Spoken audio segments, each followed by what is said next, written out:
Billionaire sees his maid eating in the rain. What happens next was shocking. The headlights cut through the rain like accusations. Richard Davidson's black sedan slowed as he approached the service entrance of his estate, windshield wipers battling the downpour that had turned his perfectly manicured grounds into a watercolor blur. He'd left the board meeting early. Something about the quarterly reports had felt off, numbers that didn't align, but his mind was already drifting toward the scotch waiting in his study. Then he saw her. Beneath the ancient oak tree near the staff entrance, a figure sat hunched against the massive trunk. At first, Richard thought it was a pile of discarded linens, something the gardeners had forgotten. But as his headlights swept across the scene, the figure moved.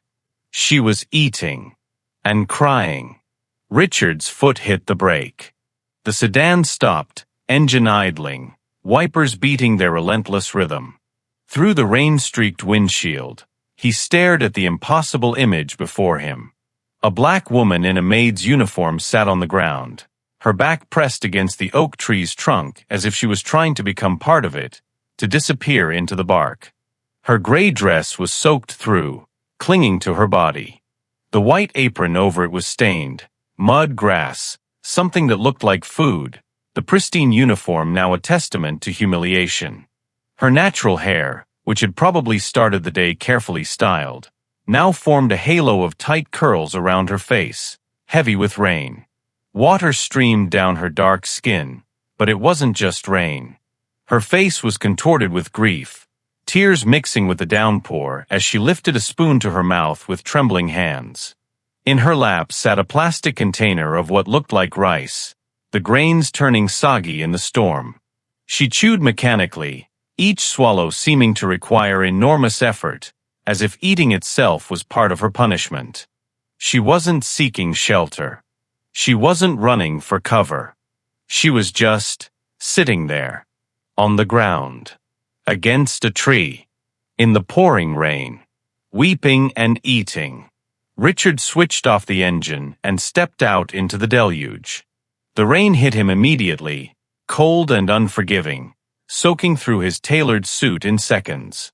He stood there for a moment beside his car, Italian leather shoes sinking slightly into the wet grass, staring at the scene that would be burned into his memory forever. The contrast was obscene. Him in his $3,000 suit, dry seconds ago, inconvenienced by weather. Her on the ground in a stained uniform, soaked for who knew how long, broken by something far worse than rain. Richard strode toward the oak tree, each step punctuated by the squelch of expensive shoes in mud. As he got closer, he could hear it, the sound of her crying, raw and guttural, the kind of weeping that comes from somewhere deeper than grief. The sound of something inside a person finally breaking. What the hell is going on here? His voice came out harsher than intended, sharp with confusion and rising fury.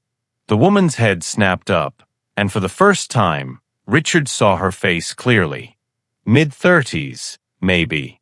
High cheekbones, full lips, eyes swollen nearly shut from crying. Rain and tears had carved rivers down her dark skin. Her hands trembled around the plastic container, rice spilling over the sides onto her stained apron, onto the ground, mixing with mud and rainwater. "I asked you a question." Richard's tone softened, though his anger was building, not at her, but at whatever had brought her to this moment. "Why are you sitting out here in the rain?" The woman's mouth opened, closed. A fresh wave of tears spilled down her cheeks, barely distinguishable from the rain. Her voice, when it finally emerged, was barely audible over the storm. "I was told to stay outside, Mr. Davidson."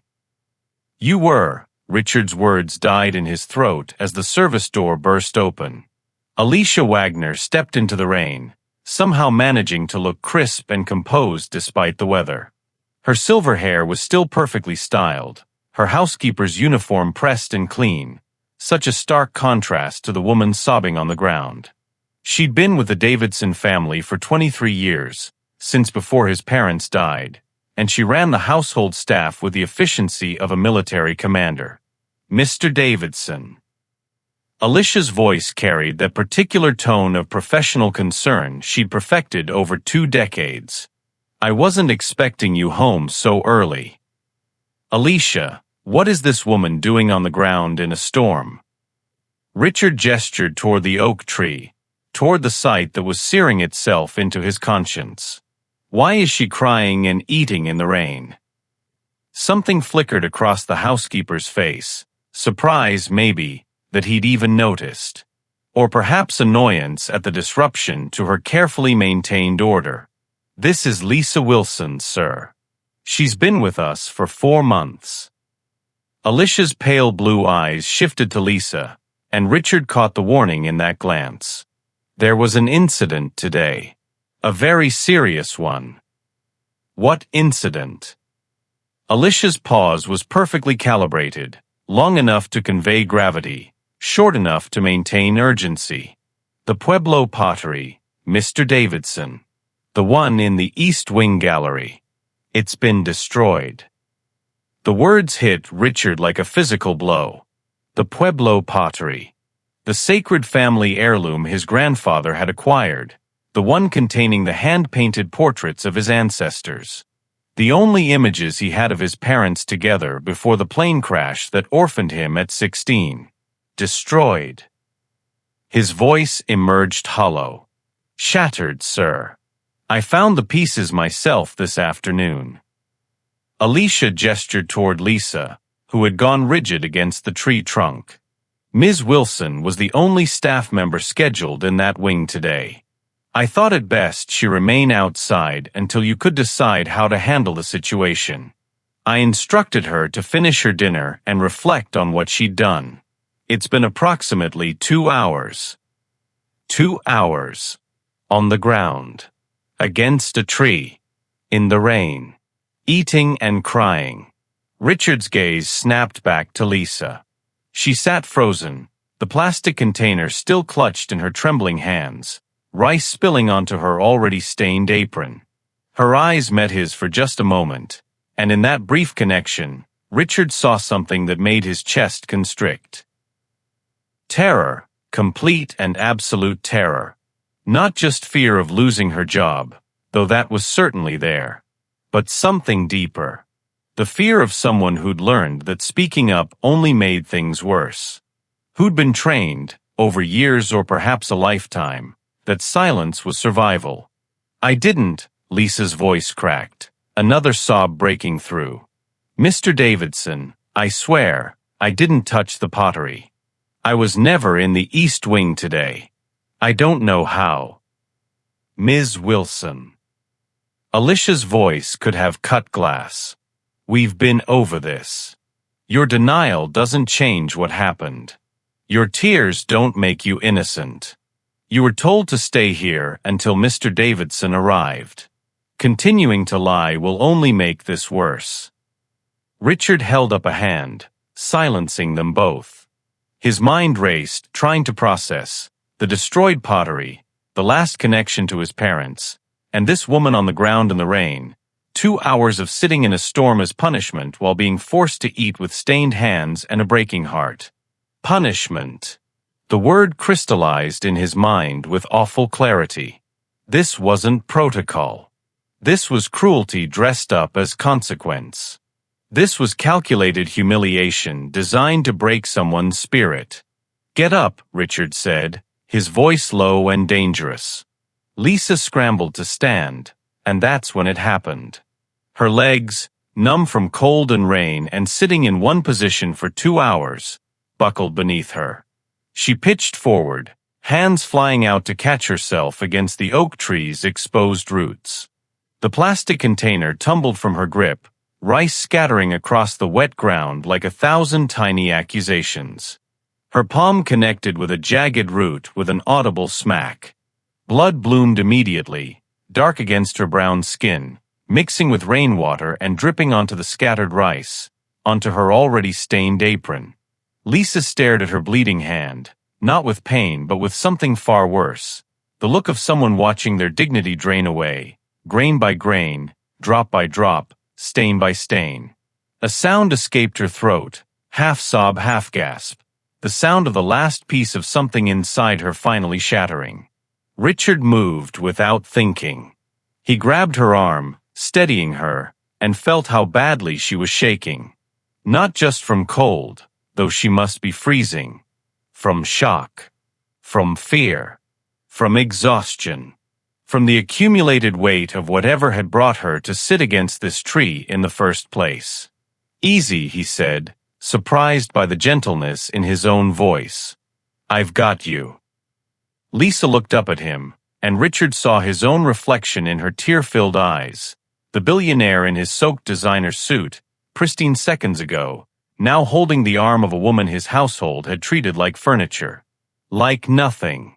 The contrast between them was stark, obscene. His privilege, her powerlessness. His clean suit, her stained apron. His comfortable life, her desperate survival. "Please," she whispered, so quietly he almost didn't hear it over the rain. "Please, I didn't break it. I have a daughter. I can't lose this job. Please." The desperation in her voice, the way she was still trying to hold onto the container's lid even as blood dripped from her hand, the stains on her apron that told a story of being denied even basic dignity, it all cut through him like a blade. Behind them, Alicia cleared her throat. "Sir, perhaps we should discuss this inside. The staff will be wondering." "The staff can wonder." Richard's tone brooked no argument. "Someone get a first aid kit and clean clothes. And I want to see the security footage from the East Wing. All of it. Right now." For just a moment, so brief Richard almost missed it, Alicia's composure cracked. A flicker of something crossed her face. Calculation, maybe. Or concern. "The cameras in that wing have been malfunctioning, sir. I submitted a maintenance request last week." "Then show me what you have." Richard kept his arm under Lisa's elbow, supporting her weight as they moved toward the entrance. She stumbled, her legs still weak, and he tightened his grip, practically carrying her. "Every second of footage from today. I want to see exactly what happened." As they walked, Lisa's bleeding hand left marks on the grass, small drops of blood mixing with rain and scattered rice. Her stained apron dripped water and mud. She was shivering violently now, her teeth chattering, her entire body racked with cold and shock and the aftermath of 2 hours of punishment designed to break her. "You have a daughter?" Richard asked quietly. Lisa nodded, fresh tears spilling over. "Zoe. She's 7. I can't lose this job. We'll lose our apartment. I can't." "You're not losing anything," Richard said, surprised by the certainty in his voice. "Not until I understand what happened here." The rain continued to fall, washing away the scattered rice grain by grain. But Richard's mind had already moved past the immediate crisis to a question that felt like standing at the edge of a cliff, knowing the ground was about to give way beneath him. What else don't I know? What else happens on my property while I'm in board meetings and charity galas? How many other people have sat against that tree, broken and alone, while I was comfortable inside? Behind him, as they moved through the service entrance into the warm, dry kitchen, Richard glanced back one final time. His black sedan sat abandoned in the rain, driver's door still open, headlights still cutting through the storm. Beyond it, the oak tree. The impression in the mud where Lisa had sat. The blood on the roots. The rice disappearing into puddles. The stains that would remain on her apron as evidence. And Alicia Wagner's face, where professional concern had been replaced by something far more dangerous. The look of a predator realizing her prey had found a protector. The look of someone whose carefully constructed world was about to collapse. Before we proceed, permit me to welcome you, my lovely family, to another heartwarming story. If you're new here, we wholeheartedly welcome you. To cement your place in this community, please hit the subscribe button now. Don't also forget to hit the notification icon bell to ensure you are the first to see our new story tomorrow. The kitchen felt suffocatingly warm after the cold rain. Lisa Wilson stood dripping on the tile floor, creating a puddle that spread like guilt around her feet.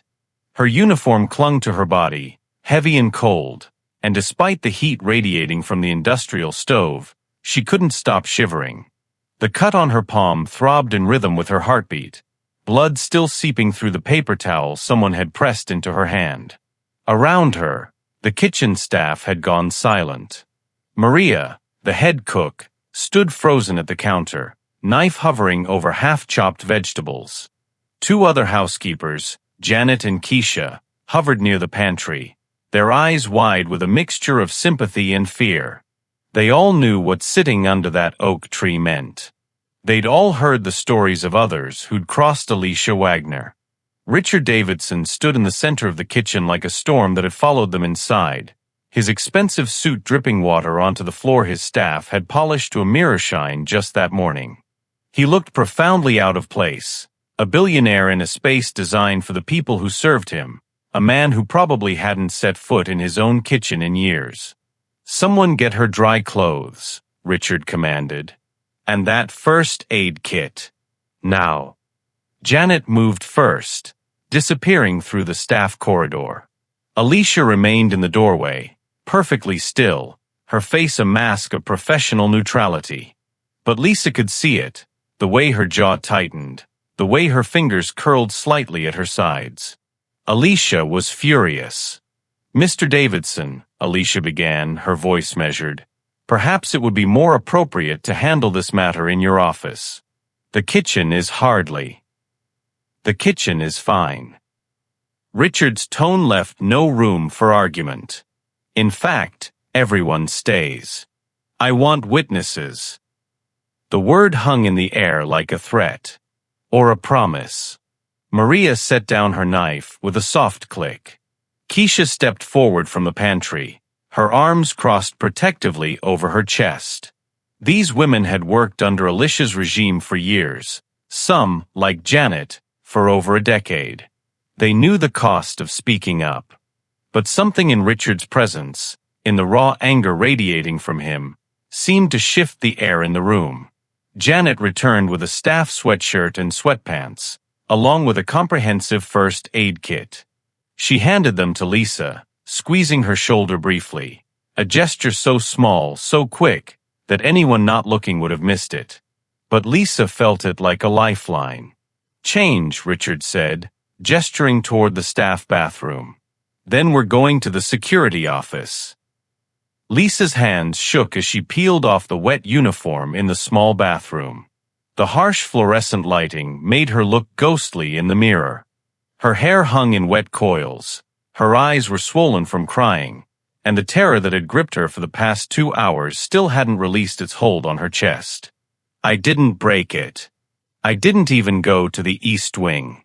But who would believe her? Alicia had 23 years with this family. Lisa had 4 months. Alicia was white, educated, composed. Lisa was black, a high school graduate with a daughter in Section 8 housing, working a job that paid $12 an hour. The math wasn't complicated. She thought of Zoe, probably asleep by now at Mrs. Chen's apartment 3 doors down. Mrs. Chen watched Zoe on late nights for $20. Money Lisa could barely afford but couldn't do without. If she lost this job, she'd lose everything. The apartment. Zoe's school. The precarious stability she'd built grain by grain, paycheck by paycheck. If you're invested in Lisa's story, hit that subscribe button so you don't miss what happens next. And drop a comment telling us where you're watching from. We love hearing from our global audience. Lisa pressed the paper towel harder against her bleeding palm and let herself have one more moment of tears. Then she wiped her face, pulled on the dry clothes that smelled like institutional detergent, and opened the door. They were all still there, waiting. The security office was located in the basement, a small room lined with monitors showing various angles of the estate. Marcus, the night security guard, looked up from his screens with surprise as the procession entered. Richard Davidson, soaking wet and furious. Alicia Wagner, composed and cold. Lisa Wilson, trembling in borrowed clothes. And trailing behind them, Janet, Maria, and Keisha, witnesses to whatever was about to unfold. "Pull up the East Wing footage from today," Richard ordered. "All of it." Marcus's eyes darted to Alicia, then back to Richard. "Sir, Ms. Wagner informed me that those cameras have been—" "I don't care what Ms. Wagner informed you. Pull up every second of footage you have from the East Wing, starting from 6 a.m. this morning." Marcus's fingers flew across the keyboard. The central monitor flickered, then stabilized, showing the long hallway of the East Wing. The timestamp read 6:47 a.m. "Fast forward," Richard said. "Stop when you see anyone enter the gallery." The footage sped up, the hallway empty and still. Then, at 9:52 a.m., a figure appeared. "Stop. There." Richard leaned forward. On screen, clear as daylight, Alicia Wagner entered the East Wing gallery. Lisa's breath caught in her throat. The footage played in real time now. Alicia walked into frame with purposeful steps, her movements precise and calculated. She looked down the hallway, checking for witnesses. Then she turned to the left, toward where Lisa knew the Pueblo pottery sat on its pedestal. Alicia glanced up at the camera, her lips moving silently as if confirming something to herself. Then, with deliberate slowness, she reached out. The pottery crashed to the floor with such force that even through the silent footage, Lisa could imagine the sound. Centuries of heritage shattering into pieces on marble tile. Alicia didn't flinch, didn't show surprise or remorse. She simply looked down at the destruction, nodded once to herself with satisfaction, and walked out of frame. The timestamp read 9:54 a.m. At 10:03 a.m., Alicia returned with two other staff members, Rosa and Thomas. The footage showed her pointing at the shattered pottery, her face a perfect mask of shock and horror, her hands gesturing with apparent distress. A performance so convincing that if they hadn't just watched her destroy it herself, they would have believed her grief was real. Marcus rewound the footage, played it again, and again. Each time, the truth became more undeniable, more damning.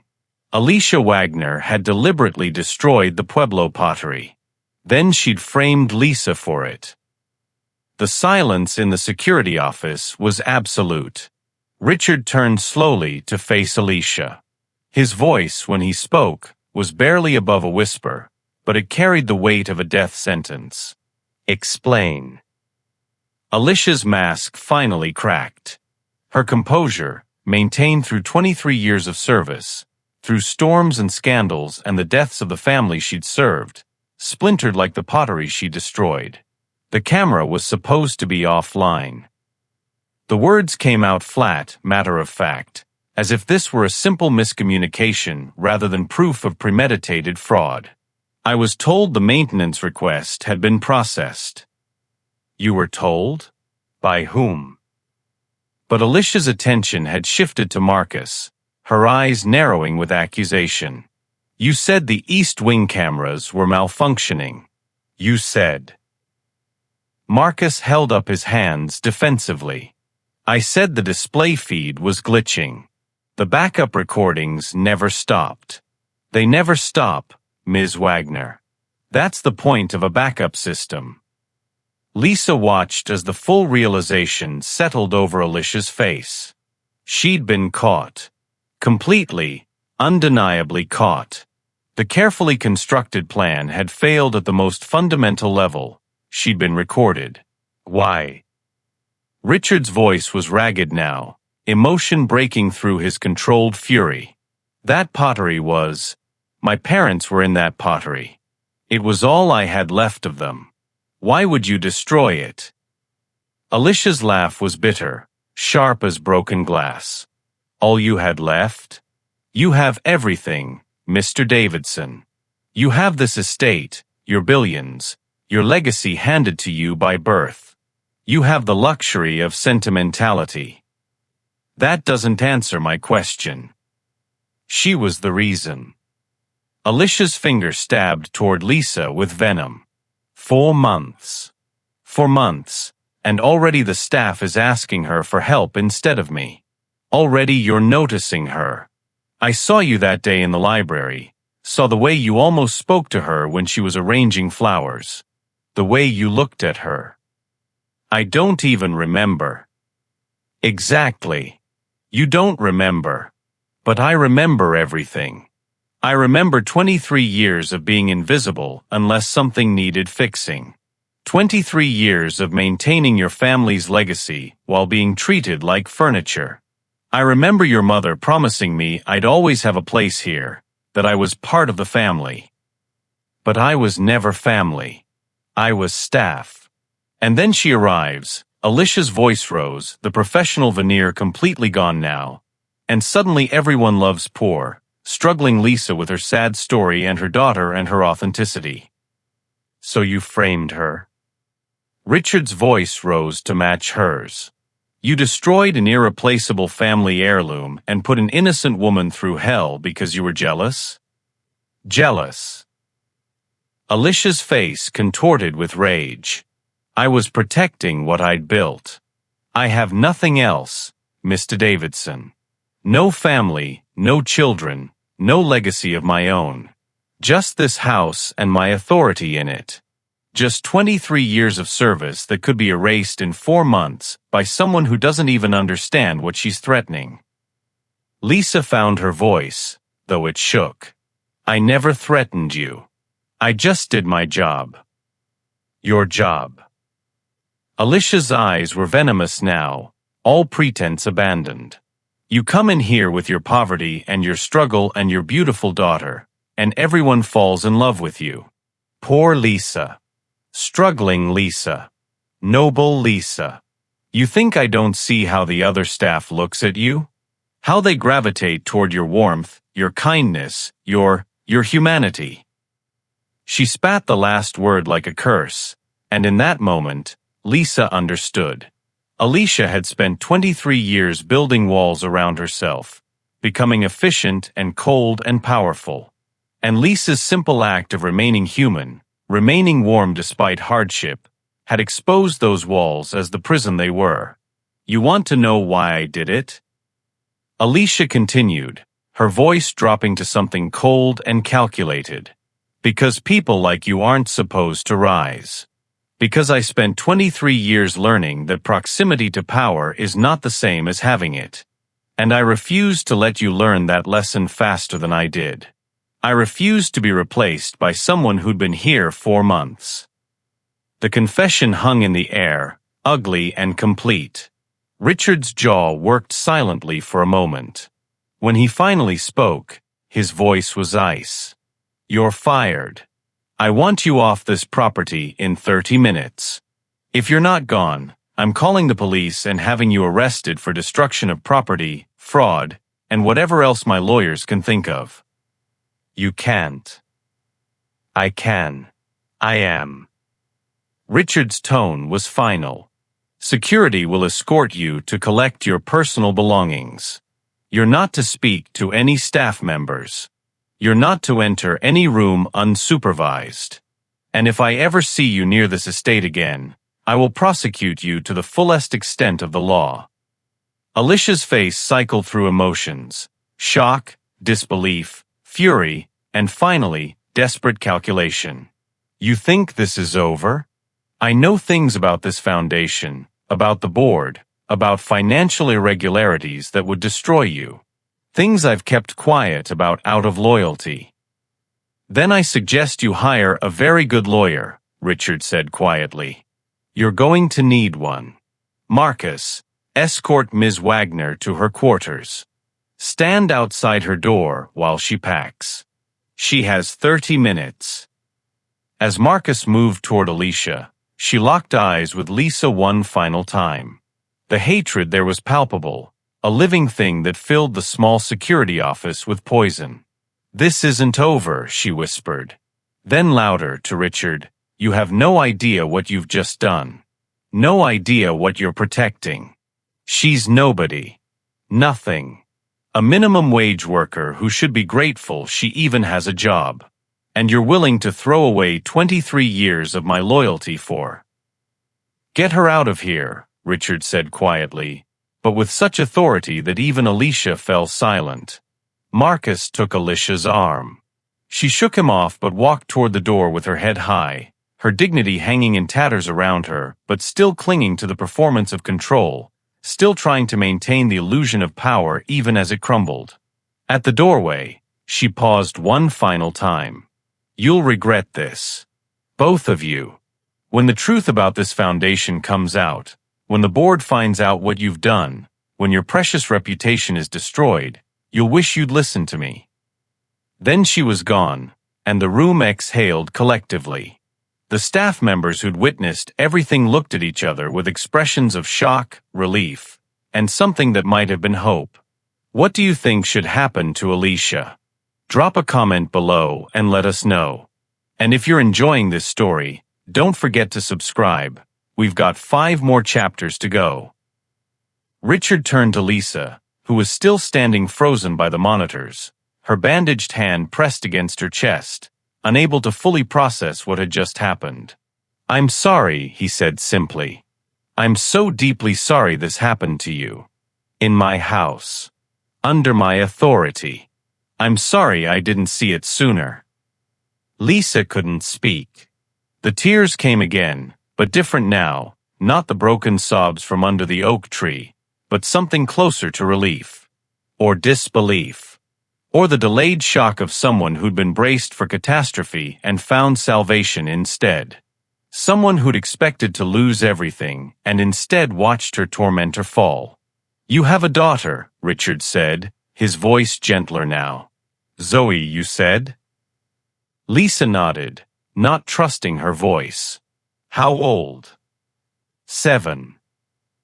The word came out as barely a whisper. "And you've been working here for 4 months." It wasn't a question, but Lisa nodded anyway. "Tell me something, Lisa. What else haven't I seen? What else happens in this house that I don't know about?" Lisa looked at the other women, Janet, Maria, Keisha. They looked back at her with expressions that said everything and nothing. Years of stories in their eyes. Years of silence and survival. Years of choosing between speaking up and feeding their families. "Mr. Davidson," Lisa said carefully, finding her voice again, "how much time do you have?" Richard pulled out a chair and sat down, gesturing for the others to do the same. In the cold basement office, surrounded by monitors showing an estate he thought he knew, a billionaire prepared to learn just how blind he'd been. "As long as it takes," he said. "Tell me everything." And they did. They talked for 3 hours. In the security office, with Marcus standing guard at the door to ensure no interruption, the women who maintained the Davidson estate's illusion of grandeur finally spoke their truths. Years of accumulated silence poured out like a dam breaking, each story building on the last, creating a picture of systemic oppression so complete that Richard Davidson sat in stunned silence, his face growing paler with each revelation. Janet went first. At 53, she'd worked at the estate for 12 years, ever since her husband died and left her with 3 grandchildren to raise. Her voice was steady, factual as she recounted, unpaid overtime that became mandatory, on-call hours that destroyed any semblance of work-life balance, the way Alicia would change schedules without notice, forcing staff to choose between their jobs and their families. "Last Christmas," Janet said, her voice steady but her eyes glistening, "my grandson had a school play. Marcus, my grandson, not our Marcus here. He was playing Joseph in the Nativity. I'd requested the day off 3 months in advance. Filled out the form, got Alicia's signature, everything proper. I even confirmed it the week before." She paused, her jaw tightening. "That morning, at 6 a.m., Alicia called me. Said there was an emergency. A pipe had burst in the guest wing. Water everywhere, she said. If I didn't come in immediately, I was fired. No second chances. So I had to choose, my job or my grandson's play. Was there a pipe burst?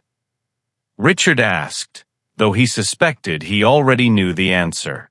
No, sir. There was a perfectly fine guest wing that needed cleaning because Alicia had decided, that morning, to open it for inspection. There was no emergency. No water. Just a test to see if I'd choose my family or my job. To see if I knew my place. What did you do? Janet's smile was sad, bitter. I came to work. I missed my grandson's play. He was so proud of that role, Mr. Davidson. He'd been practicing his lines for weeks.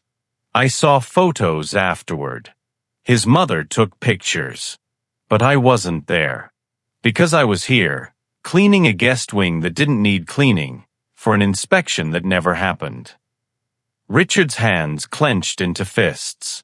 Did Alicia ever acknowledge it was a false alarm? Oh, she acknowledged it, sir. She said, and I quote, better safe than sorry. A good employee always puts the household first. Like my family wasn't supposed to come first. Like I wasn't supposed to be a grandmother before I was a maid. Maria spoke next, her accent thickening with emotion. She'd been the head cook for 8 years, preparing meals for Richard's dinner parties, charity galas, and board meetings. But Alicia controlled the kitchen budget, and what should have been adequately funded was kept deliberately, cruelly tight. She would cut my grocery budget, Maria explained, her voice shaking, then blame me when meals weren't up to standard. Last month alone, I spent $400 of my own money on ingredients just to keep my job. $400 I needed for my daughter's medication. Richard's jaw clenched. $400. You spend $400 of your own money to cook food for my house. See, Mr. Davidson. And when I asked Alicia for reimbursement, she said I should have been more creative with the approved budget. She said if I couldn't cook with what I was given, maybe I wasn't as skilled as she thought when she hired me. She said there were plenty of other cooks who could do more with less. Maria's hands twisted in her lap. But Mr. Davidson, the budget she gave me, it wasn't enough for the meals she demanded. She would tell me we're having a dinner party for 12, needs to be elegant, impress the guests. But she'd only approve budget for simple ingredients. When I'd explain it wasn't possible, she'd say, figure it out or find another job. So I figured it out. With my own money. Money my family needed. Keisha, the youngest at 26, had been at the estate for only 8 months, for months longer than Lisa. She spoke of the culture of fear that permeated every interaction with Alicia, the way the head housekeeper would pit staff members against each other, creating competition instead of community, suspicion instead of solidarity. She'd tell me that Janet was complaining about my work, Keisha said, glancing apologetically at the older woman. She'd say Janet thought I was lazy, that I was making mistakes, that I needed to be watched. Then she'd tell Janet that I was talking about replacing her, that I thought she was too old, too slow. Janet reached over and squeezed Keisha's hand. None of it was true, but we didn't know that at the time. Exactly, Keisha continued. It kept us from trusting each other, kept us isolated, kept us from talking to each other about what was happening. Because if we didn't trust each other, we couldn't organize, couldn't support each other when something was wrong. We were all alone, all competing, all scared. Richard listened to it all, his expression growing darker with each revelation. Lisa watched him process the reality of his household, the machinery of oppression that had operated invisibly beneath the surface of his privilege, in the spaces he never looked, among the people he never truly saw. Finally, Lisa told her own story. The 4 months of impossible tasks designed to provoke failure. The morning Alicia had accidentally spilled bleach on Lisa's backup uniform, forcing her to work in clothes that didn't fit properly, that made her look unprofessional. The way Alicia would inspect Lisa's work with actual magnifying glass, finding microscopic flaws that became written warnings in her personnel file. She was building a case against me, Lisa realized as she spoke, the pattern becoming clear. Every written warning, every incident report, every documented failure, she was constructing a paper trail to justify firing me. The pottery was just supposed to be the final proof that I was incompetent, that I couldn't be trusted, that letting me go was the only reasonable option. Before we continue with what happens next, let us know in the comments, have you ever worked in an environment like this? How do you rate this story so far? We read every comment. Richard stood abruptly, pacing the small office like a caged animal. He stopped, started again. How did I not see any of this? How did I have no idea? Because you weren't supposed to know, Janet said quietly, her voice carrying the wisdom of someone who'd lived this reality for years. That's how these systems work, Mr. Davidson. The people at the top stay comfortable because the people at the bottom absorb all the violence, all the cruelty, all the exploitation. And we stay quiet because speaking up means losing everything. The word violence hung in the air like an indictment. Richard flinched from it as if he'd been struck. I need to see the personnel files, he said finally, his voice hoarse. All of them. Every single one. And I want to see the household budgets, the foundation records, everything Alicia had access to, everything she controlled while I wasn't paying attention. They moved to Richard's study, a room that Lisa had cleaned dozens of times but never truly occupied. Never sat in. Never felt welcome in. The other women returned to their quarters, exhausted from the evening's revelations, from years of carrying secrets, but Lisa stayed. Richard had asked her to stay, and something in his voice made it clear this was important. Made it clear that something fundamental was shifting. The study was lined with mahogany bookcases, leather-bound books that probably cost more than Lisa's monthly rent. A massive desk dominated one wall, and behind it, floor-to-ceiling windows that would have looked out over the estate if not for the darkness and rain still falling outside. The room spoke of inherited wealth, of power passed down through generations, of a world Lisa had only ever glimpsed from the outside. Richard pulled files from a locked cabinet, personnel records he probably hadn't reviewed in years, if ever. Lisa Wilson, he read aloud, his voice tight. Hired 4 months ago. Starting wage, $12 per hour. He looked up, genuine shock on his face. Is that actually what we're paying you? Yes, sir. That's. He shook his head, anger and shame warring on his face. That's unconscionable. The market rate for experienced housekeeping staff in this county is at least $18 to $20 per hour. You're being paid significantly below market value. Lisa said nothing. She'd known she was being underpaid, had researched wages before accepting the position. But jobs in Greenwood County weren't exactly abundant for single black mothers with limited formal education, and Alicia had made it clear during the interview that this was a generous offer for someone with Lisa's limited experience and qualifications. Richard continued reading, his frown deepening with each page. Written warning for inadequate dusting of library shelves. Written warning for inefficient use of cleaning supplies. Written warning for, he stopped, his voice rising with incredulity. For disruptive interaction with other staff members. What does that even mean? What could that possibly mean? I helped Keisha carry a heavy box of linens up the stairs, Lisa explained quietly. Alicia said I was stepping outside my assigned duties and creating confusion in the hierarchy. She said if everyone just did whatever they wanted, the household would fall into chaos. She wrote me up for helping someone. Richard closed the file, barely controlled anger radiating from him. He pulled another folder, this one labeled Household Operations Budget. For several minutes, he read in silence, his finger tracing line items, his expression growing more troubled with each page. Numbers that didn't add up. Expenses that seemed inflated. Patterns that suggested something far worse than simple mismanagement. Finally, he looked up, his face pale. These numbers don't make sense. What do you mean? The budget for household operations, cleaning supplies, food maintenance, staffing, it's been increasing year over year. Significantly. He spread several pages across the desk. Look at this. Last year, the household operations budget was $847,000.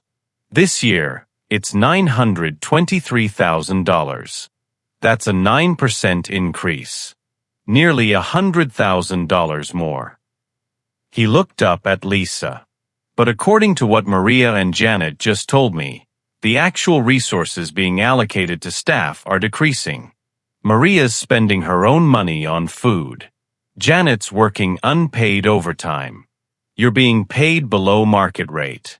Where is that extra money going? Lisa leaned closer, though the columns of numbers meant little to her. Could it be going to maintenance? Repairs to the estate? That's a separate line item. And it's been flat for 3 years. Richard pulled out more files, his movements becoming more urgent, more frantic. These are the Davidson Foundation records. Alicia has been helping me manage these for the past 7 years. She said it made sense to consolidate operations since the foundation is run from the estate grounds. I trusted her. I let her handle everything. He opened a ledger, and Lisa watched his face go pale, watched the blood drain from his features as realization dawned. What is it? Grant disbursements. His voice was hollow, shocked. We're supposed to be distributing funds to foster care organizations, homeless shelters, educational programs. Programs that help children like your daughter. But look at this entry. $45,000 to Greenwood Youth Services. Paid quarterly for the past 3 years. Is that unusual? It's unusual because Greenwood Youth Services doesn't exist. Richard was already at his computer, typing rapidly, searching databases. There's no registered nonprofit with that name in this county, in this state, or anywhere in the country. There's no website, no public records, no IRS filings. Nothing. It's a ghost. He scrolled through more entries, his fingers flying across the keyboard, his breathing becoming faster. Here's another, Metro Children's Alliance. $30,000 quarterly. Also doesn't exist.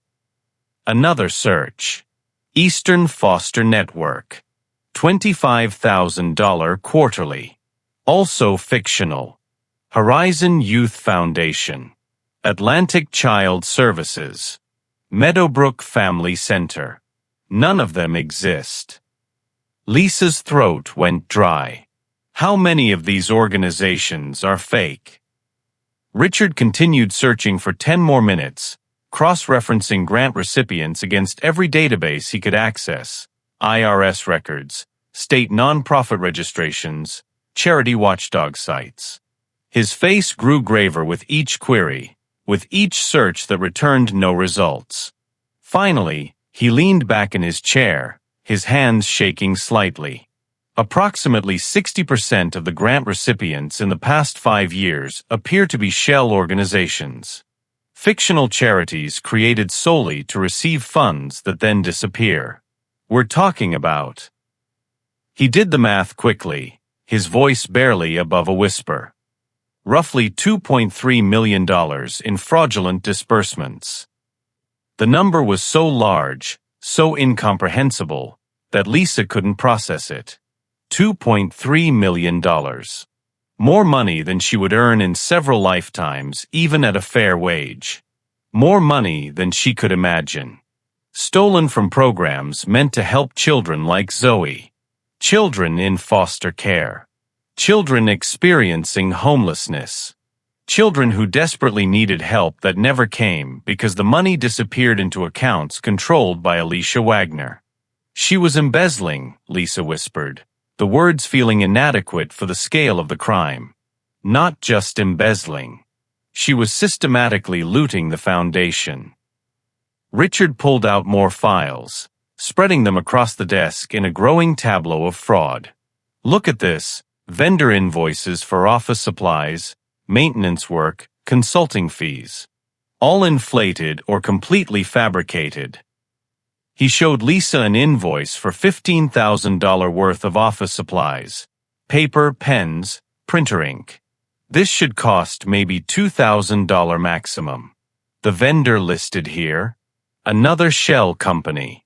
Doesn't exist.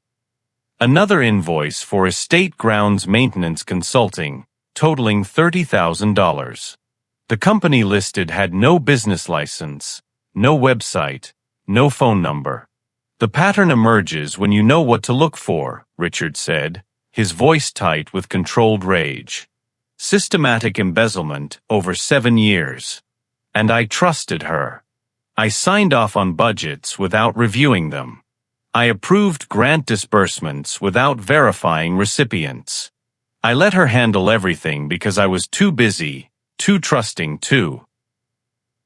He looked at Lisa, really looked at her, as if seeing her fully for the first time. Not as a maid, not as staff, but as a person. As someone who'd survived something that should never have happened. I need your help, he said. I need someone I can trust to help me understand what else is broken here. Someone who sees what I don't see. Someone brave enough to speak truth to power. He paused, seeming to gather his thoughts. But I understand if you'd rather just take a settlement and walk away from all of this. After what you've been through, after what you've survived, no one would blame you for wanting nothing to do with this place ever again. Lisa thought about the oak tree. About sitting in the rain, weeping, eating soggy rice, certain her life was ending. About Zoe, who deserved better than a mother ground down by systems designed to keep her powerless. About Janet missing her grandson's play. About Maria spending money she needed for her daughter's medication. About all the people suffering in silence because speaking up seemed impossible. No, Lisa said, her voice firm, stronger than she felt. No settlements. No walking away. If Alicia was stealing money meant for foster kids, then she was stealing from children like Zoe. From families like mine. From the most vulnerable people in our community. And if the board knew about it, if they were complicit or just negligent. She took a breath, feeling something shift inside her, fear transforming into determination. I want to help you burn this whole thing down and build something better. Something that actually helps people instead of just pretending to. Richard studied her for a long moment, respect evident in his expression. Then he extended his hand across the desk. Partners. Lisa looked at his outstretched hand, the hand of a billionaire offering partnership to a maid who'd been eating rice under a tree in the rain just hours ago. It was absurd. It was impossible. It was a bridge across a chasm of class and race and power that should have been unbridgeable. She shook his hand firmly. Partners. Lisa spoke for the first time, her voice calm but firm, cutting through Patricia's protest. With respect, Ms. Thornton, when was the last time you actually examined a line-item budget? Or verified that a grant recipient organization exists? Or asked to see bank statements showing where the money actually went? Patricia's face flushed. That's hardly my responsibility. We have financial oversight committees for rubber stamping whatever Alicia presented, Richard finished, his patience clearly wearing thin. She knew none of us were paying attention. She knew we trusted her to handle the details while we focused on the glamorous parts, the galas, the donor recognition dinners, the photo opportunities with grateful recipients who never actually received the full funding we thought they were getting. Hammond cleared his throat, attempting to regain control of the meeting. Even if what you're saying is true, and I'm not disputing it, we need to consider the optics here. If this becomes public. When it becomes public, Richard corrected. When it becomes public, Hammond conceded with visible reluctance, it will destroy the foundation's reputation. Our donors will pull funding. The programs we legitimately support will suffer. We need to think strategically about damage control, about quiet settlements, about. The programs are already suffering, Lisa said, unable to keep the edge from her voice. They've been suffering for 7 years while the money meant for them was being stolen. While you all collected accolades for charity work that wasn't actually happening. While children like my daughter went without services because the funding disappeared into offshore accounts. And who are you to speak on this matter? The question came from Edward Whitmore, a venture capitalist who joined the board 5 years ago. His tone dripped with condescension. With all due respect, you're a housekeeper. What do you know about foundation governance or nonprofit management? The silence that followed was sharp, dangerous. Lisa felt every eye in the room turn to her, felt the weight of old assumptions about class and race and who had the right to speak at tables of power. Richard's hand touched her arm, a gesture of support, but before he could respond, Lisa found her voice. Mr. Whitmore, I know that I'm the person Alicia Wagner tried to frame and destroy when I became a threat to her scheme. I know that she forged settlement documents in my name to preemptively discredit me if I ever discovered the fraud. And I know, her voice grew stronger, that I was willing to sit in the rain for 2 hours, humiliated and terrified, rather than give up a $12 an hour job because my daughter depends on me. She leaned forward slightly. So what do I know about foundation governance? I know what it looks like when it fails. When it prioritizes reputation over results. When it's more concerned with protecting donors than helping the people who actually need help. I may be a housekeeper, Mr. Whitmore, but I have more moral authority to speak about this foundation than anyone in this room. Richard's voice cut through the stunned silence. And if you speak to her with disrespect again, you can resign from this board immediately. Whitmore's face reddened, but he said nothing more, his jaw tight with suppressed anger. Hammond recovered first, his political instincts kicking in. Richard, I understand you're upset, and rightfully so. But we need to think strategically about how to handle this. Perhaps a quiet settlement with the authorities, some internal restructuring, a new oversight committee with more robust review processes. What I'm proposing, Richard interrupted, his voice cutting through Hammond's careful political maneuvering, is a complete federal investigation.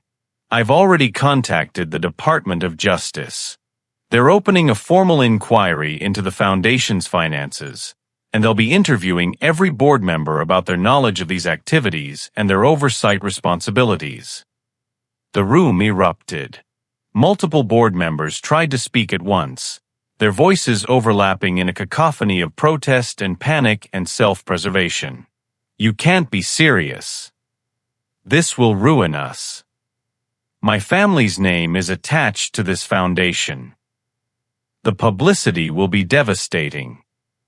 Our donors will abandon us.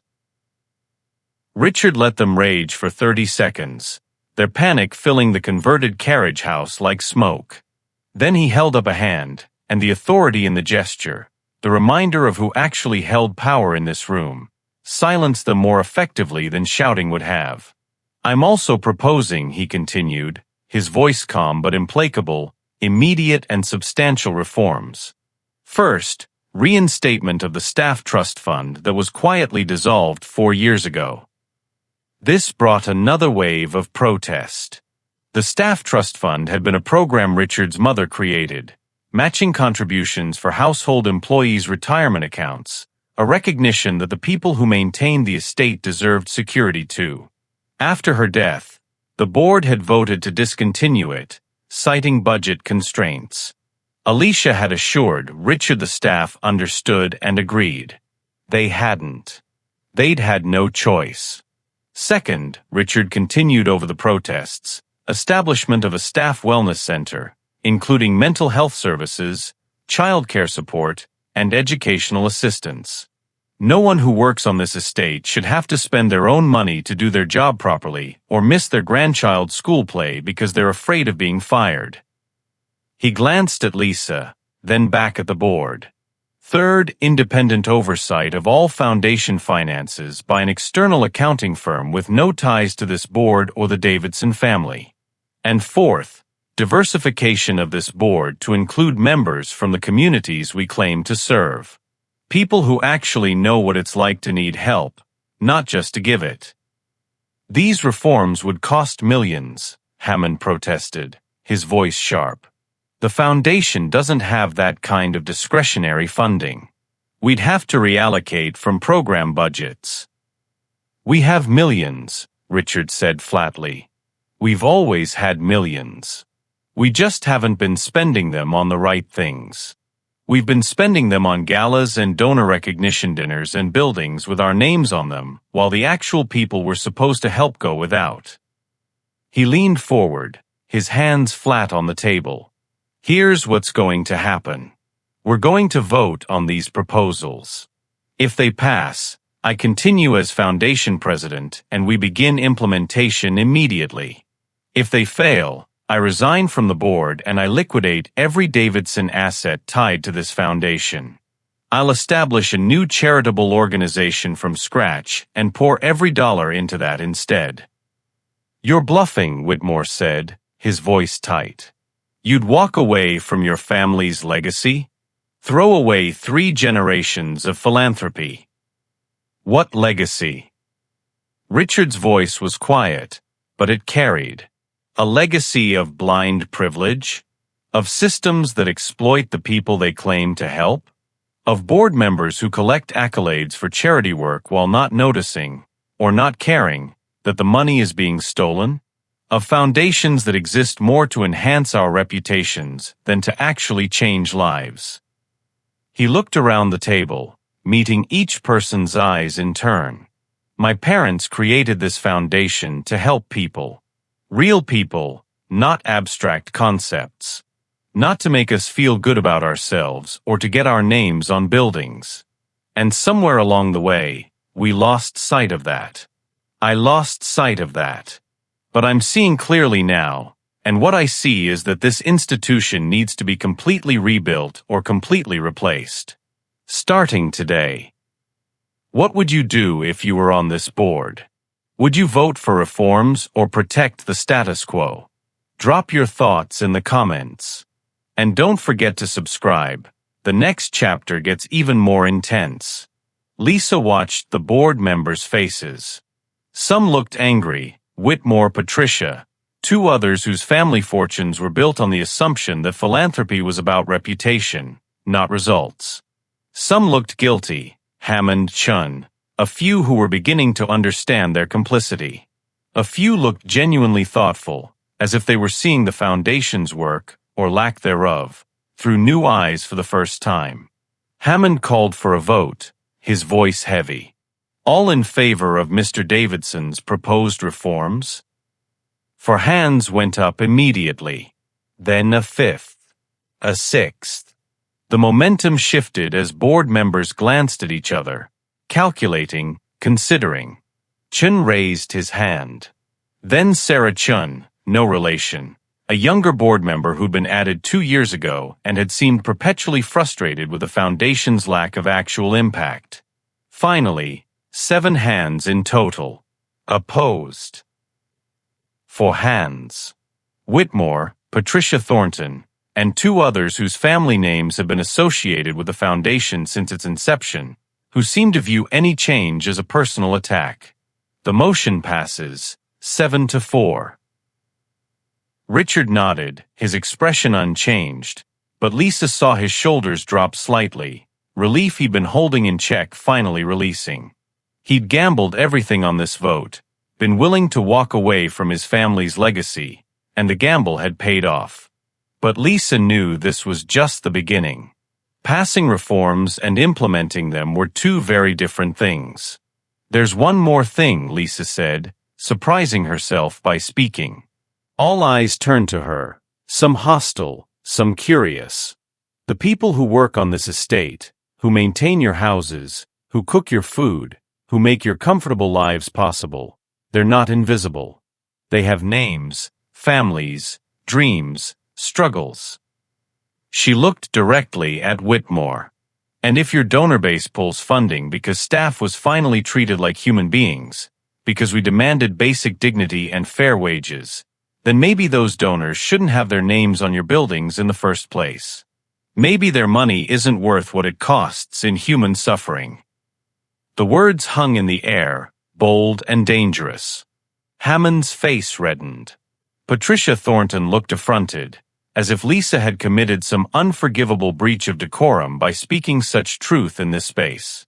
But one board member, Sarah Chun, the younger addition who'd voted for reforms, smiled slightly and nodded in agreement. As the board members filed out, murmuring among themselves, Hammond approached Richard privately, his voice low. "You've made enemies today," he said quietly.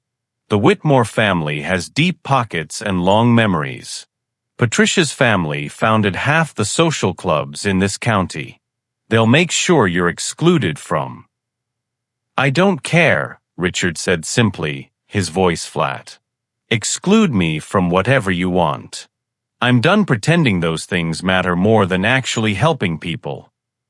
Hammond studied him for a long moment, something like respect flickering in his eyes.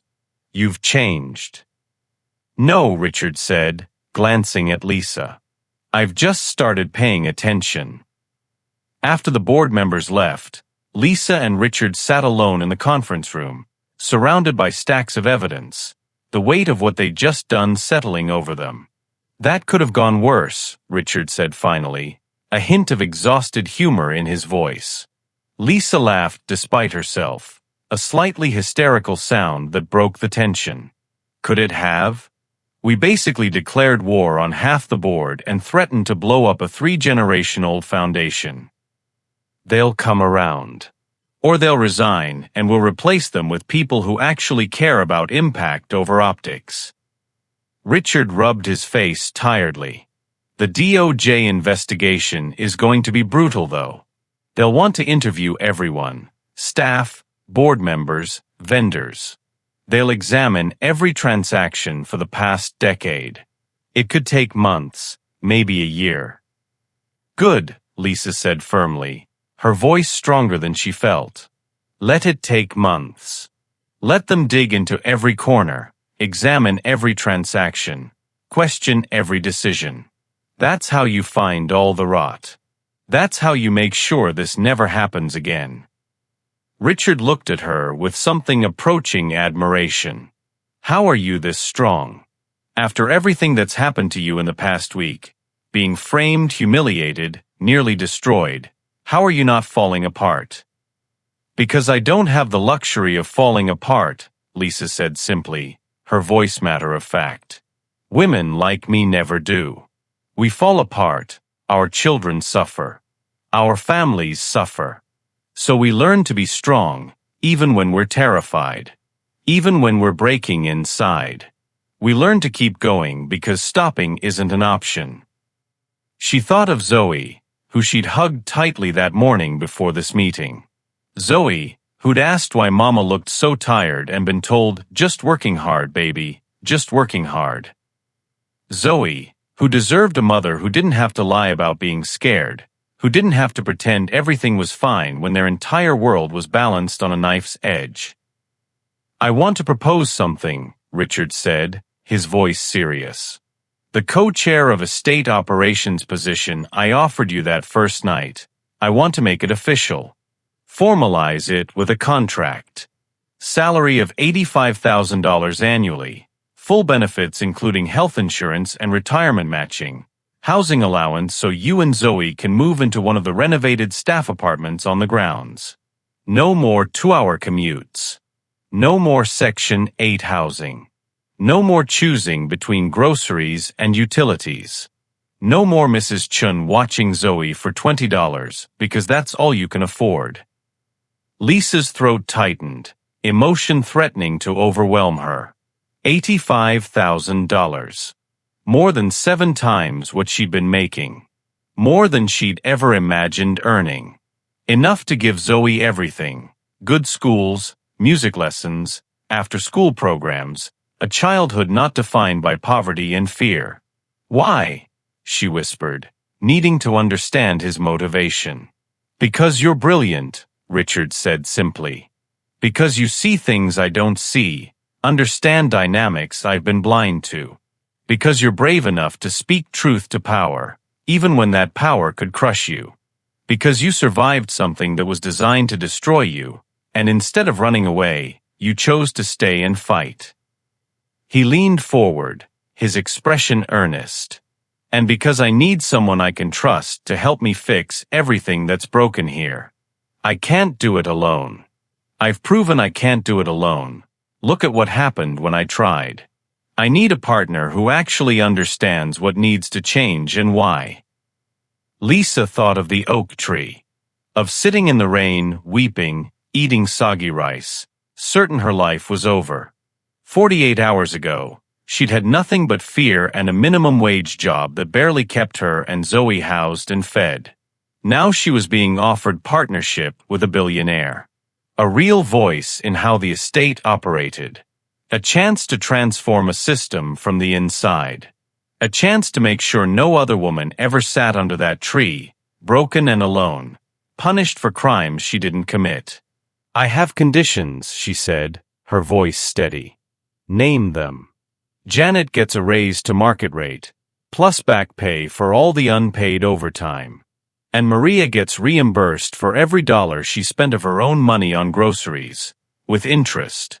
And Keisha gets a formal written apology for every fabricated complaint in her file, plus expungement of her record. Richard nodded immediately. Done. What else? The Staff Wellness Center. It needs to include professional, certified childcare. Not just babysitting, but actual early childhood education. So people like me don't have to pay neighbors and hope nothing goes wrong. So working parents can actually focus on their jobs without constant worry. Agreed. What else? The diversity requirement for the board. I want it in writing, in the foundation's bylaws. At least 50% of board members must come from the communities the foundation serves. People who know what it's like to actually need help, not just to give it. People who understand that charity isn't about making donors feel good, it's about changing lives. Richard extended his hand across the table, a smile playing at his lips. You drive a hard bargain, Ms. Wilson. Lisa shook it, firmer this time, feeling the shift in power dynamics that this handshake represented. I learned from the best, Mr. Davidson. The Department of Justice investigation began 3 weeks after the board meeting. Special Agent Maria Torres arrived at the Davidson estate with a team of forensic accountants, cybersecurity specialists, and federal prosecutors. She was 43, Latina, and had built her reputation prosecuting nonprofit fraud and white-collar crime. She didn't smile much, didn't engage in small talk, and approached the investigation with the methodical precision of someone who knew that rich people rarely faced consequences unless the evidence was absolutely ironclad. The evidence was overwhelming. Bank records, email correspondence, signed contracts with shell companies, wire transfers to offshore accounts. Grand jury indictments came down 4 months after the investigation began. Wire fraud, conspiracy, money laundering, tax evasion, obstruction of justice. 13 counts against Alicia Wagner alone. Multiple counts against the implicated board members. The trial began in September, 6 months after that rainy night under the oak tree. The federal courthouse in downtown Greenwood was an imposing structure, classical architecture with marble columns designed to inspire both awe and intimidation. Lisa climbed the stone steps with Richard beside her, security flanking them due to threats they'd received since the indictments went public. The trial had become a media sensation. Billionaire's Maid exposes charity fraud dominated headlines. News vans lined the street, reporters shouting questions. Protesters held signs both supporting and condemning Richard for betraying Alicia after her years of loyal service. The narrative had become polarized, simplified. Some saw Lisa as a hero speaking truth to power, others as an opportunist destroying a woman's reputation for personal gain. Inside the courtroom, Alicia sat at the defense table in an expensive suit, her silver hair perfectly coiffed, her face a mask of wounded dignity. She looked like a victim of circumstance, not a criminal. Her lawyers were a high-powered team from a major New York firm, funded by, Lisa suspected, the very money Alicia had stolen. The defense strategy was clear: paint Alicia as a dedicated employee scapegoated by a negligent employer, Lisa as a manipulative opportunist, and the foundation's financial chaos as evidence of poor oversight rather than intentional fraud. The prosecution's case was methodical and devastating. Forensic accountants testified about shell corporations and money trails, using charts and diagrams to show how funds disappeared through layers of fake organizations. Bank records showed offshore accounts in Alicia's name containing over $2 million.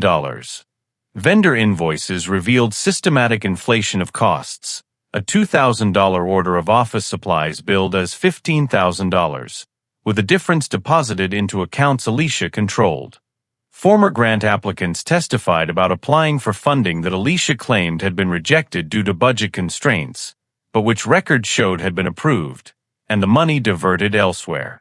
On the fourth day of trial, Lisa was called to testify. She approached the witness stand with her heart hammering, acutely aware of the gallery full of people watching her every move, reporters taking notes, activists supporting her, Alicia's friends and family glaring at her with open hostility. The prosecutor, Assistant U.S. Attorney Jennifer Marshall, smiled encouragingly. "Ms. Wilson, please describe your employment at the Davidson estate." Lisa told her story, the job she desperately needed, the daughter she was trying to provide for, the 4 months of working under Alicia's increasingly hostile supervision.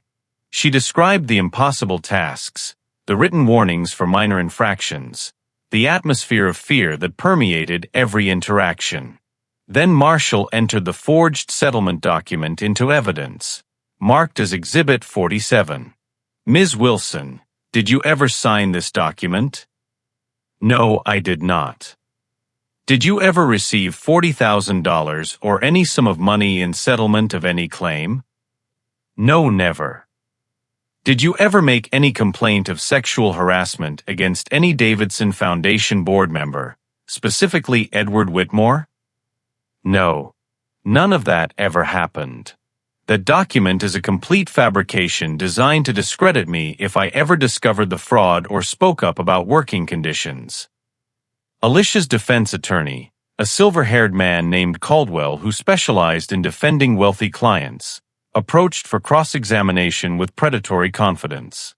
"Ms. Wilson, isn't it true that you were romantically involved with Richard Davidson at the time of these alleged incidents?" The implication was clear. Lisa had been favored because of a sexual relationship, not because of competence or justice. It was a classic strategy: discredit the witness by impugning her morals and motives. Lisa met his eyes steadily, her voice calm. "No, that's not true. Mr. Davidson and I have a professional relationship based on shared goals of reforming the foundation and improving working conditions for estate staff." "But you two have grown quite close, haven't you? He promoted you to a position paying $85,000 annually despite your limited formal education and experience. He gave you housing on estate grounds. He treats you as an equal in foundation governance. Isn't that the action of someone with a personal, possibly romantic interest in you?" Mr. Davidson promoted me because I was competent, honest, and willing to expose fraud when I saw it. Lisa's voice remained steady, but there was steel underneath now. But I understand why you'd assume a black woman couldn't succeed on merit alone. Why you'd need to explain my success through some relationship with a powerful man rather than through my own intelligence and integrity. The courtroom went silent. Judge Patricia Rosenberg raised an eyebrow but didn't interrupt. Caldwell's face reddened. Your Honor, I move to strike. I'll allow it, Judge Rosenberg said dryly. Counsel, perhaps rephrase your question if you'd like a different answer. How do you think the trial should end?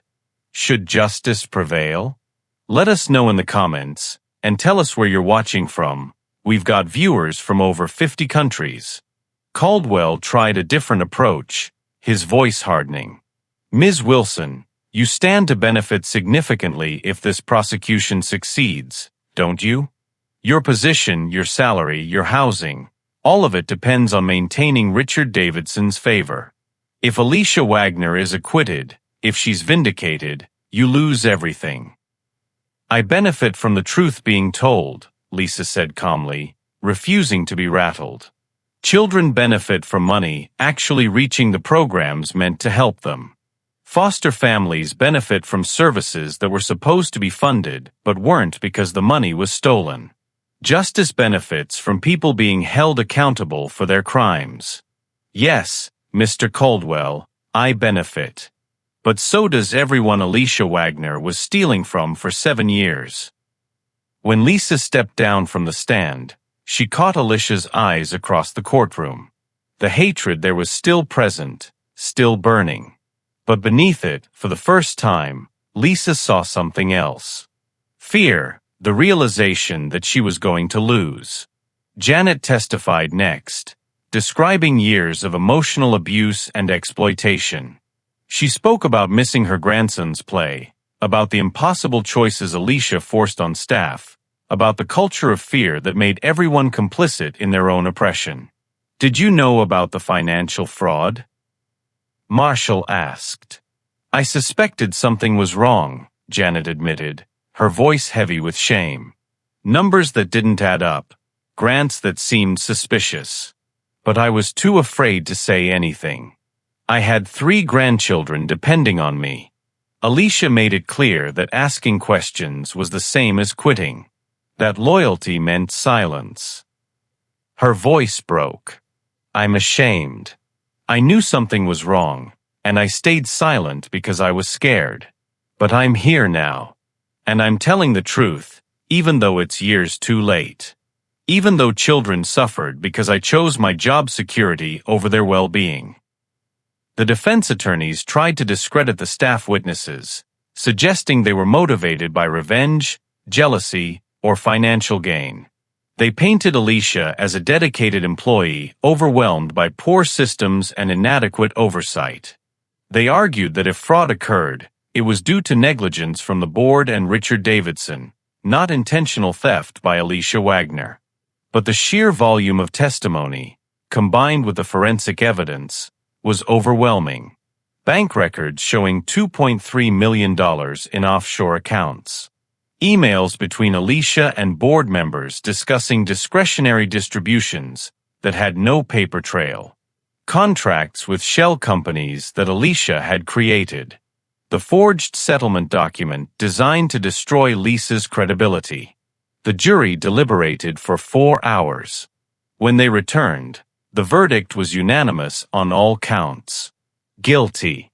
Alicia Wagner showed no emotion as the verdict was read, but her hands trembled as she gripped the edge of the defense table. Her carefully constructed composure finally cracked, just for a moment, and Lisa saw the reality hit her. Prison. Restitution. The complete destruction of the life she built. The judge set sentencing for 3 weeks later. Outside the courthouse, media swarmed. Microphones thrust toward Lisa and Richard as they descended the marble steps. Questions shouted from all directions. Ms. Wilson, how do you feel about the verdict? Lisa thought about the oak tree. About sitting in the rain, eating rice, certain her life was ending.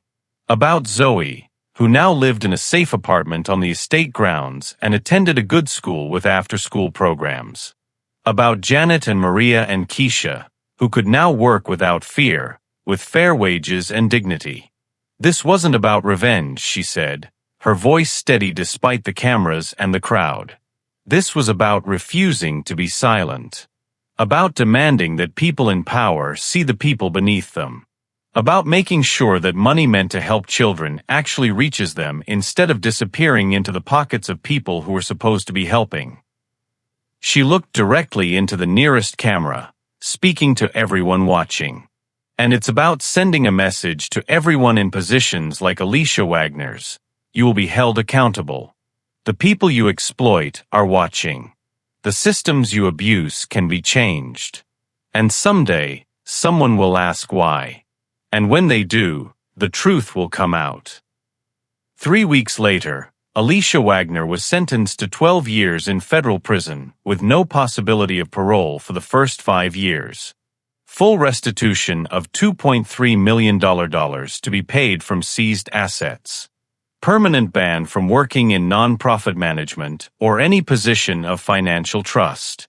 The implicated board members received sentences ranging from 3 to 8 years, depending on their level of involvement. Whitmore, who'd profited most substantially and had been most hostile during the investigation, got 8 years. Patricia Thornton, who'd cooperated with investigators once the evidence became undeniable, got 3 years probation and a $500,000 fine.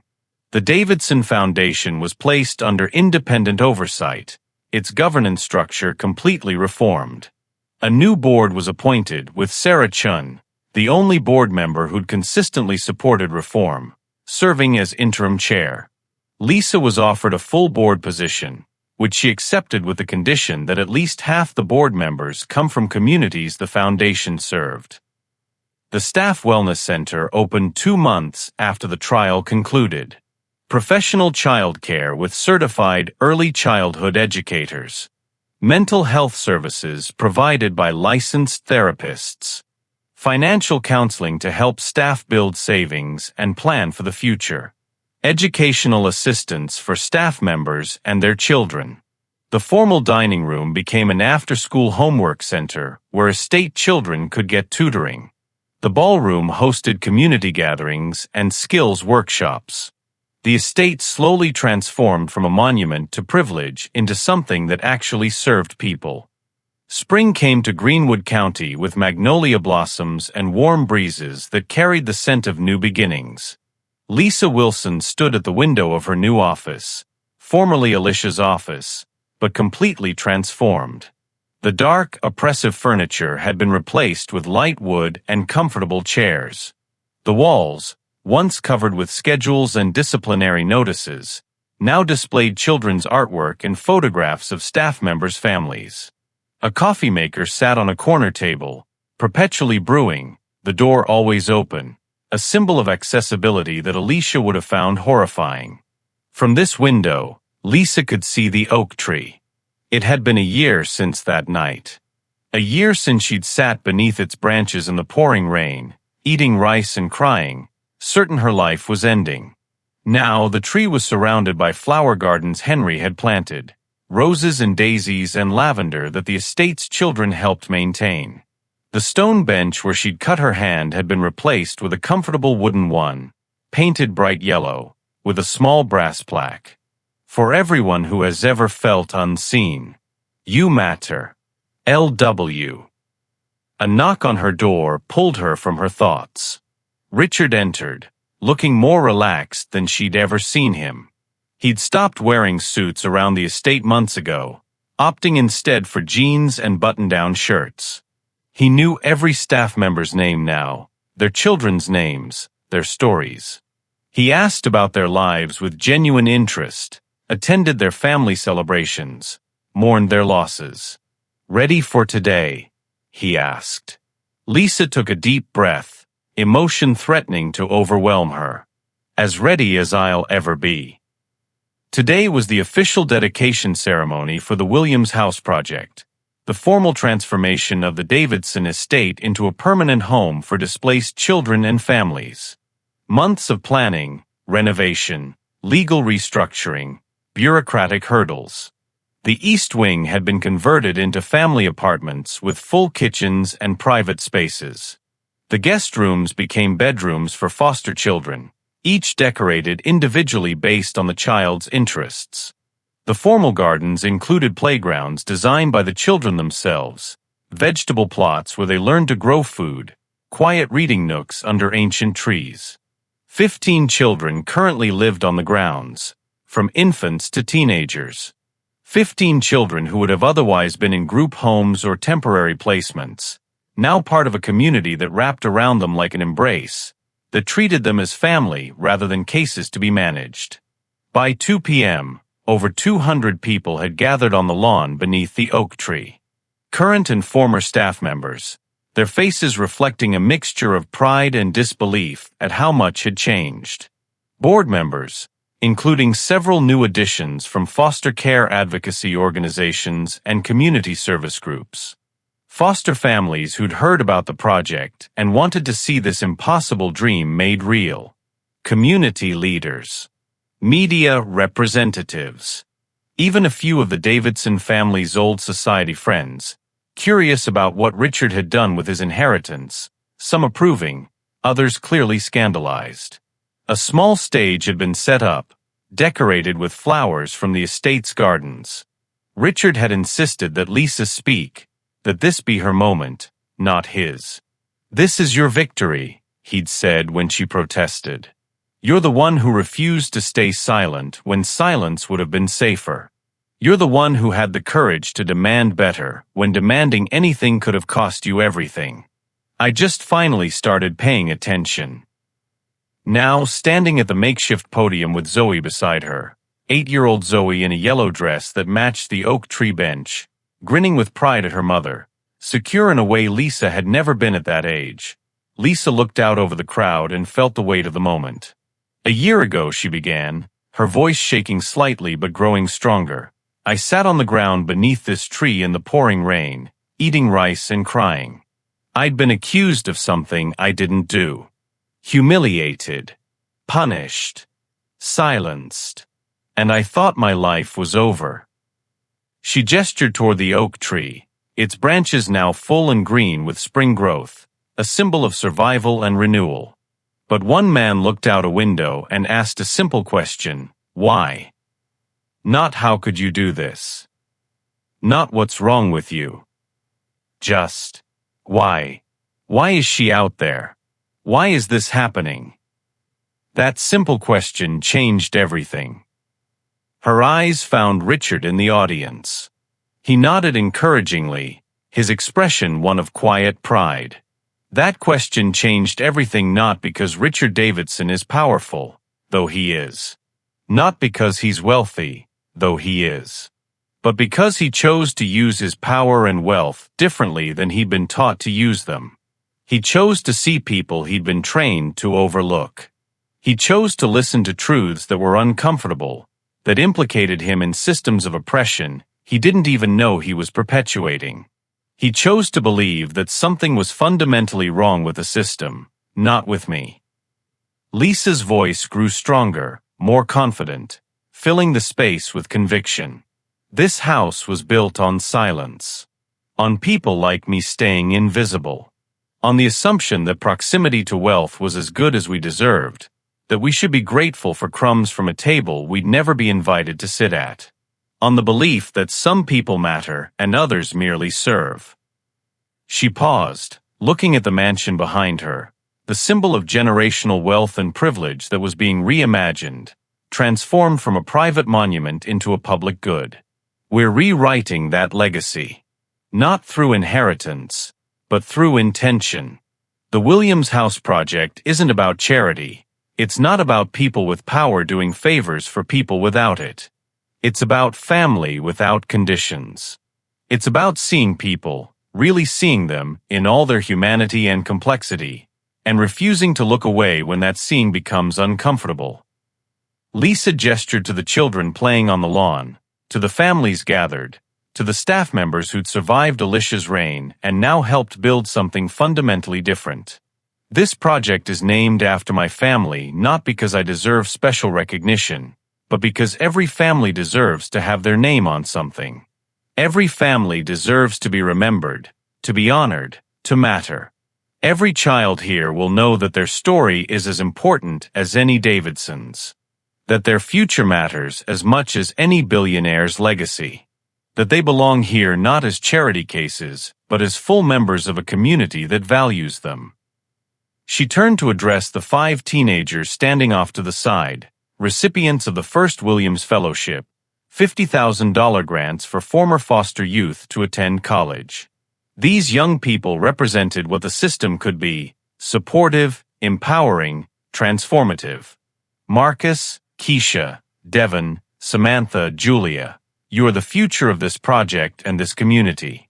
You're proof that when we invest in people instead of just systems, when we see potential instead of problems, when we provide actual support instead of just lip service, extraordinary things happen. This fellowship is yours not because we're being generous, but because you earned it through your resilience, your brilliance, your refusal to let circumstances define you. And the world is going to be better because you're in it. Marcus, 17, stepped forward at Lisa's invitation.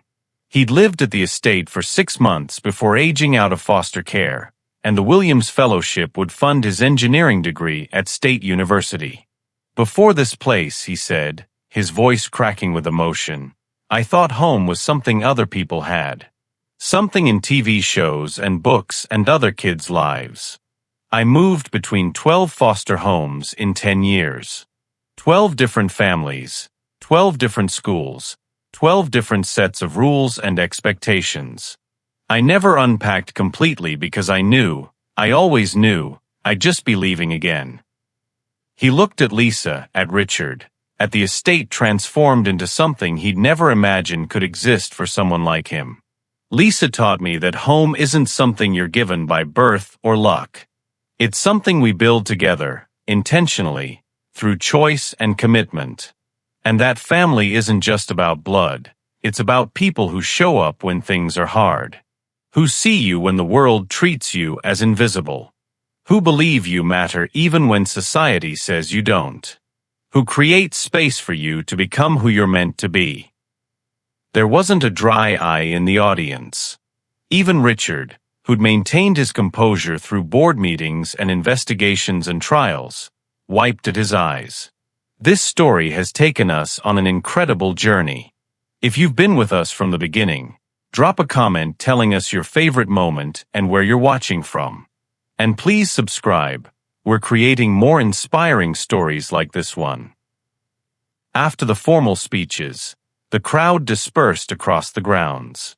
Tours of the renovated facilities led by the children themselves, who'd helped choose paint colors and furniture arrangements.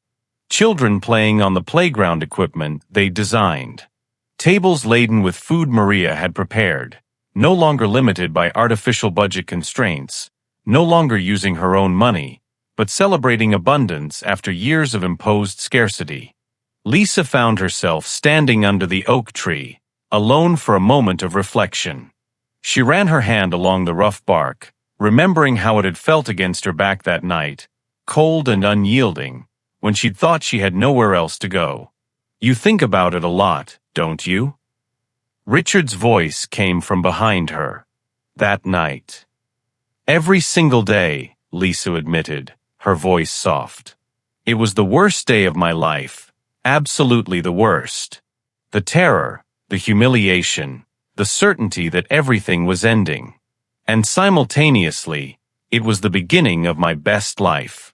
The moment everything changed. Both things are true, and I'll carry both truths forever. Richard stood beside her, looking up at the branches that had sheltered her that night. I'm sorry it took your suffering to wake me up. I'm sorry I didn't see what was happening sooner. I'm sorry I built a life that required people to suffer in silence for my comfort. I'm sorry it took you so long to look out that window, Lisa said with a slight smile. the comment gentle rather than accusatory. But you did look. You asked why. You chose to see. That's what matters. Not that you were blind, but that you chose to see when confronted with truth. They stood in comfortable silence for a moment, watching Zoe chase other children across the lawn. She was laughing carefree, secure in a way Lisa had never been at that age. Zoe would grow up knowing her mother was powerful, knowing she mattered, knowing that speaking up could change the world. What happens next? Richard asked. With the project, I mean. We have this location established, it's successful, but… We expand, Lisa said firmly, her vision crystal clear. I've been talking with Sarah Chun and the new board members. There are 3 properties in the county that could be converted similar to this one. Estates that have been abandoned or foreclosed.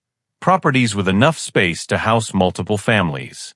We have the Davidson Foundation resources now that they're not being embezzled.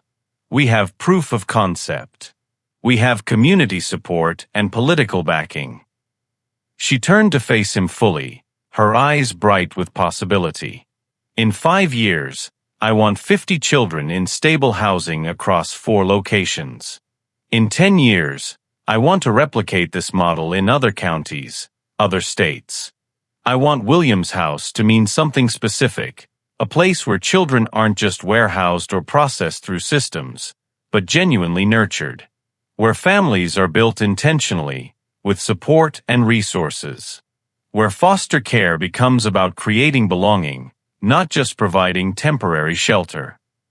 Richard smiled, a genuine smile that reached his eyes, transforming his face. That's ambitious. That's going to require millions in funding, political navigation, regulatory compliance. I learned from the best, Lisa said, returning his smile. You taught me that having resources isn't enough. You have to actually use them to change things. And you taught me that power unused is power wasted. A little girl tugged on Lisa's sleeve, Maya, age 6, who'd arrived at the estate 3 months ago after her grandmother could no longer care for her. She'd been quiet at first, withdrawn, but now she was thriving. Miss Lisa, can you help me with my puzzle? Maya asked, her voice still soft but more confident than when she'd arrived. Lisa knelt down to Maya's level, meeting her eyes. Of course, sweetheart. Show me what you're working on. As she walked toward the house with Maya's small hand in hers, Lisa glanced back at Richard. He was standing under the oak tree, looking up at his study window, the frame through which everything had changed. The window that had allowed him to see what he'd been trained to ignore. 2 years later, the Williams House project had expanded to 4 locations across Greenwood County, each one a converted estate or property transformed into a home for displaced families. 127 children and families served. Staff from the original estate had been promoted to leadership positions at the new facilities. Janet ran the 2nd location with compassion and efficiency. Maria had been promoted to operations director overseeing all 4 kitchens. Keisha managed volunteer coordination and community outreach. Even Henry, at 73, supervised the grounds and gardens across all 4 properties, teaching children about planting and growth, about patience and care, about how broken things could be beautiful if someone took the time to nurture them. Lisa Wilson received the Presidential Medal of Freedom for advocacy work transforming foster care systems nationwide. Her testimony before Congress had led to the Foster Care Accountability and Transparency Act, requiring independent oversight of all federally funded foster care organizations, mandatory reporting of outcomes, and significant increases in funding for family support services. Richard Davidson's testimony in the federal investigation had sparked a broader conversation about nonprofit oversight and accountability. He'd become an unlikely advocate for wealth redistribution and systemic reform, speaking at conferences about the responsibilities that come with inherited privilege, writing op-eds about the moral imperative to use resources for actual change rather than reputation management. Alicia Wagner was denied parole at her first hearing. The parole board cited her complete lack of remorse and her continued insistence that she was the victim of a conspiracy. In her prison cell, she'd kept newspaper clippings about the Williams House project, evidence of the legacy that could have been hers if she'd chosen differently, if she'd seen people as humans rather than threats to her power. The forged settlement document, the one designed to erase Lisa's voice before she'd even thought to speak, hung framed in Lisa's office with a new inscription below it. They tried to silence me. Instead, they gave me a microphone. On a warm spring evening, Lisa and Zoe sat in their apartment on the estate grounds, a real apartment with windows overlooking gardens instead of parking lots, with enough space for Zoe to have her own room decorated exactly how she wanted it. Bedtime routine, but comfortable now, secure, rooted. Zoe, now 10, looked up from her book. "Mama, tell me the story again. About the rain." Lisa set down the laundry she'd been folding, her own laundry now, not cleaning up after Billionaire's, and sat on the edge of Zoe's bed.